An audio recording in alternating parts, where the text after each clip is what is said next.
Let's continue to look at building dams visits. South Africa will require double its present water needs by 2030. Some people think that the only way that South Africa can meet its future water needs is to build more dams. But there are many disadvantages to building more dams, including high costs and the effect that have on the land and river systems. Let's look at alternatives to building more dams. Here are some alternatives to building more dams. Use the available water more efficiently to avoid waste. Recycle wastewater so that it can be used again. Use less water on farms by improving and improving irrigation methods. Repair existing water supply systems by fixing leaking pipes. Store water under the ground to prevent evaporation. Now, river health and care of catchment areas. The River Health Program, known as the HRP visits, the River Health Program is an organization that works towards finding out where and how river catchments have been damaged.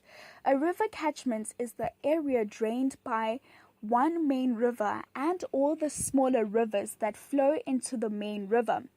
All the activities that people do in the river catchment areas can affect the quality of the water that ends up in the river. Ways people can care for catchment areas. Let's get into that and look at that visits. If farmers use more natural fertilizers and pesticides instead of strong chemicals, there is a less chance of water in rivers becoming polluted with chemicals. And also, removing vegetation causes the soil to be more easily washed and blown away. Soil can block up rivers and dams. Keeping natural vegetation next to the river banks helps to prevent soil from being washed into the river. It also prevents the river banks from collapsing.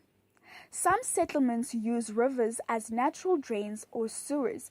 There need to be laws to stop people dumping in the rivers.